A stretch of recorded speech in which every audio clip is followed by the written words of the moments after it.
দুইজন বন্ধু ছিল। একজন বন্ধু খুবই গুনাহগার ছিল।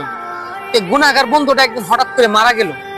মারা যাওয়ার পরে হঠাৎ যে বন্ধুরা জীবিত আছে তার স্বপ্নে একদিন আসলো। আসার পর জীবিত বন্ধুরা মৃত বন্ধুকে প্রশ্ন করলো যে কিরে বন্ধু, তোর পরকাল কিরকম? তখন সেই মৃত বন্ধুরা বলতেছে যে আমার পরকাল আমার জন্য আহসান হয়ে গেছে, একেবারে সহজ হয়ে গেছে। তখন জীবিত বন্ধুটা প্রশ্ন করলো, কিভাবে সম্ভব? তুই তো দুনিয়াতে অনেক গুনাহ করেছস, তো আল্লাহ পাক রব্বুল আলামিন তোর পরকাল কিভাবে সহজ করে দিল?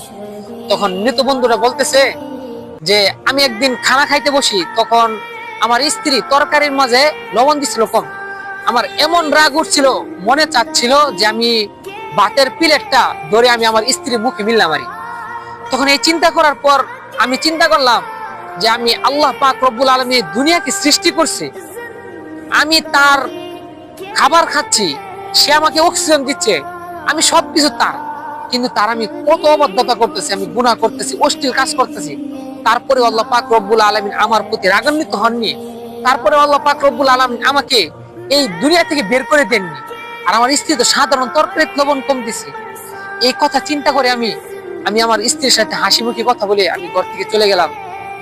আর আমি এই চিন্তা ভাবনা করার কারণে আল্লাহ পাক রব্বুল আলামিন আমার সমস্ত গুনাহ খাতাগুলো ক্ষমা করে দিয়েছেন। তো প্রিয় ভাই, একটি জিনিস চিন্তা করে দেখেন, আমাদের সমাজের বর্তমান সমাজের ছেলেগুলা তাদের স্ত্রীর সাথে খারাপ ব্যবহার করে না, শুধু স্ত্রীদেরকে কথায় কথায় মারধর করে। স্ত্রী যদি একটি ভালো কথা বলে তারপরেও মারধর করে। স্ত্রী তরকারিতে লবণ কম দিলে এবং খানা দিতে একটু দেরি হলে মারধর করে। প্রিয় ভাই, এটাই কোনো পুরুষত্ব নয়। পুরুষত্ব হলো ওই যে ব্যক্তি নিজের রাগকে কন্ট্রোল করতে পারে।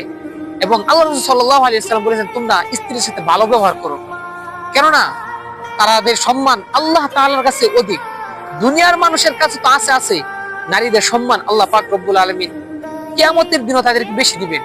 তো প্রিয় ভাই, চিন্তা করেন, সবসময় স্ত্রীর সাথে ভালো ব্যবহার করবেন, স্ত্রীদের সাথে মিলে চলবেন, স্ত্রীদেরকে ভালোবাসবেন। যদি আপনি স্ত্রীর সাথে ভালো ব্যবহার করতে পারেন, আল্লাহ পাক রব্বুল আলামিন আপনার সাথে ভালো ব্যবহার করবে।